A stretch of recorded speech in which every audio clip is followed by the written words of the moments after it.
Hello friends, তোমরা সবাই কেমন আছো? আশা করি তোমরা সবাই খুব ভালো আছো।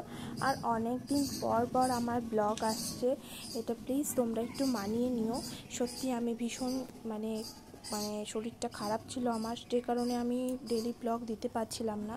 তো এবার থেকে অবশ্যই তোমাদেরকে সাথে ডেলি ব্লগ শেয়ার করব।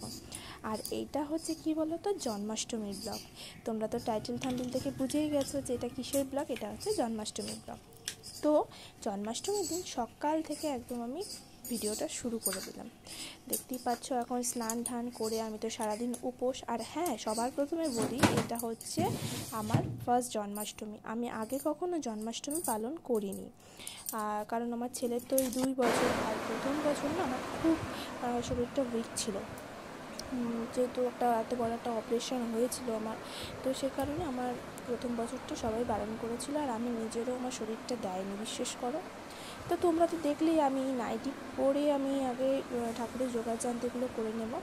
তো আমার ছেলে করলো কি বলো তো, আমার ছেলে ঠাকুরের কিছু যোগাযান্তি করতে করতে আমার ছেলে আমার কোলে এসে ফট করে হিসি করে দিয়েছে। তো তারপরে আবার স্নান করে আমি নাইটি ফাইটি আবার চেঞ্জ করে আমি এবারে বসে পড়লাম আলতা পরতে। তো সকালবেলাটাই আলতা পরে নিচ্ছিলাম, কারণ কি সারাটা দিন কীরকম ব্যস্ততার মধ্যে যাবে আমি নিজেও জানি না। তো সে কারণে স্নান ধান করে আমি আলতা পরে নিলাম। তো তারপরে আবার শুরু করব আবার ঠাকুরের কাজ। তো ঠাকুরের কাজ বলতে সেরকম আমি কিছুই স্টার্ট করিনি, খালি জাস্ট একটু ফুল টুলগুলো একটু ঝুড়িতে ঢেলে রাখছিলাম। তারপরে এসে আমার ছেলে এই কাণ্ডটা করে ফেললো আমার সাথে। তো আমি বললাম যে থাকতে আবার স্নান করে আসি, কারণ ওইভাবে তো পুজো দেওয়া যায় না। তো তারপরে আবার স্নান করে আলতা পরতে বসে পড়লাম। এরপরে শুরু করব যাবতীয় ঠাকুরের যা যা বানানোর আছে সব কিছু বানাবো। তো আমি জানি না, আমি জন্মাষ্টমীটা নিজের হাতেই পালন করলাম ফার্স্টবার, মানে কোনো গুরুজন ছাড়াই। আর তোমরা তো সবাই জানো আমার শ্বশুর শাশুড়ি কেউই নেই, কোনো গুরুজন ছাড়াই আমি পালন করলাম। যতটা পেরেছি ঠাকুরকে করেছি। ঠাকুরকে লাস্টে আমি বলেও দিয়েছি, ঠাকুর যদি কিছু ভুলভ্রান্তি হয়ে থাকে আমাকে ক্ষমা করে দিও। আর আমি প্রথমবার আমি যতটুকু জানি ততটুকুই করেছি, কিছুই করিনি। খালি একটু কৃষ্ণ ঠাকুরের রাধাকৃষ্ণের ফটো নিয়ে এসেছিলাম, সেই ফটো মধ্যেই পুজো করেছিলাম। আর একটা কৃষ্ণের অষ্টশত নামের একটা পাঁচালি এনেছিলাম, সেই পাঁচালিটাই আমি পাঠ করেছিলাম। ব্যাস এটাই করেছি। আর ঠাকুরের যা যা পছন্দ, লুচি সুজি তালের বড়া, তারপরে ফল, যাবতীয় সন্দেশ, সব রকমের লাড্ডু, সব কিছু আনা হয়েছে। তো তোমরা আজকে ব্লগটা কন্টিনিউ দেখতে থাকো। আর তোমাদের যদি ভিডিওটা খুব ভালো লেগে থাকে তো প্লিজ আমার ভিডিওটি লাইক করো এবং আমাকে সাপোর্ট করো।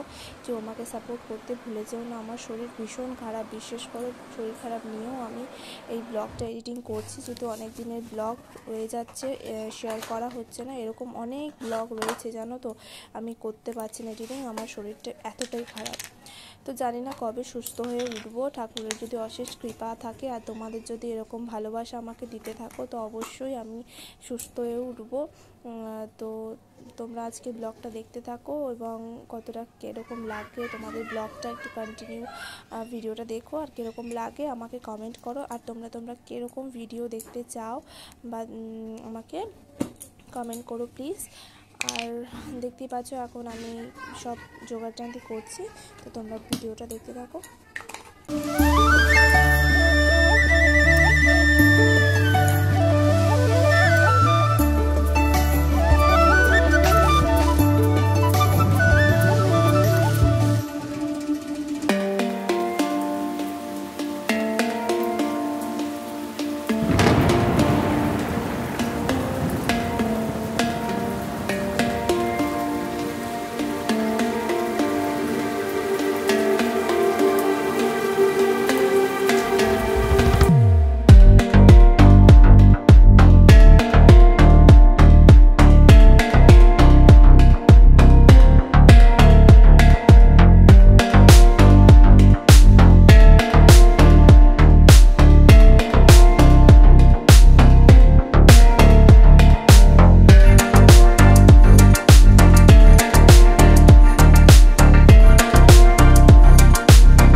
পুজো কমপ্লিট করে তারপরে একবারে চলে এলাম তোমাদেরকে সন্ধ্যার পুজো দেখাতে। দেখতেই পাচ্ছ আমি সেরকম কিছুই ডেকোরেশন করিনি, খালি হচ্ছে একটু লাইটিং তোমাদের দাদাভাই লাগিয়ে দিয়েছিল, কারণ আমি এদিকে মানে একার হাতে সব সামলাতে না, আর আমার ঠাকুরের ওখানে যে একটু লাইট বা ফুল দিয়ে একটু সিংহাসনটাকে সাজাবো সেটাই আমার হয়নি।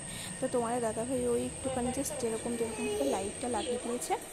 আর আমি বাদবাকি সব কিছু ফার্স্ট টাইম করছি, তোমাদের তো বললামই একটু তো মানে অসুবিধা হচ্ছিলোই।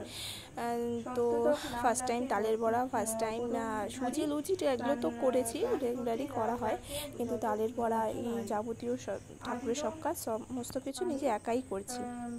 আর দেখতেই পাচ্ছ আমি ওই যে তোমাদেরকে বলেছিলাম যে কৃষ্ণের অষ্টশত নামের একটা পাঁচালি কিনে নিয়েছিলাম, সেটাই আমি পাঠ করছিলাম। তো তোমাদের দাদাভাই সাইড থেকে একটু যতটা পেরেছে আমার ছেলেকে নিয়ে ভিডিও ক্লিপ তোলা সেটুকুনি ও তুলেছিল। তো তোমাদের এই ভিডিওটা কীরকম লেগেছে তোমরা অবশ্যই জানিও, আর কিছু ভুলভ্রান্তি হয়ে থাকলে তোমরা সেটাও আমাকে একটু ধরিয়ে দিও, কারণ ফার্স্ট টাইম করেছি বুঝতেই পারছো। জানি না কতটা কি করতে পেরেছি, মানে আমার তো গোপাল নেই, গোপাল নেওয়ার খুব ইচ্ছে ছিল এবারে। কী বলে আমার ছেলেটার জন্য আটকে গেলাম, কারণ ওটা খুব ছোটো, আর তোমরা দেখতেই পাচ্ছ না সিংহাসন একদম নিচে। তো একটু বড় হোক, একটু বুঝতে শিখুক যে কোনটা ঠাকুর কোনটা কী, তাহলে আমার নিতে সুবিধা হবে, তাই না? তো ও নিয়ে খেলাখেলি করতে থাকলে প্রচুর অসুবিধা হয়। তো সে কারণে এবারের জন্য আটকে পড়লাম, গোপাল নিতে পারলাম না। ওই আমাকে বলছে পরের বছর আমি গোপালকে আমার বাড়িতে ঢুকাবো। তো জানি না কতটা কি ঠাকুরের ইচ্ছা আছে, তো ঠাকুর যদি চায় অবশ্যই আমি পরের বছর ঢুকাবো। আমার মন তো চাইছে আমি ঢুকাবো, আর ছাড়বোই আমি গোপালকে পরের বছর। তো তোমাদের এই ভিডিওটি কীরকম লেগেছে আমাকে অবশ্যই কমেন্ট করে জানিও। আর তারপরে একটু ফাঁকার সময় আমার ছেলেকে একটু সাজিয়ে নিয়েছি।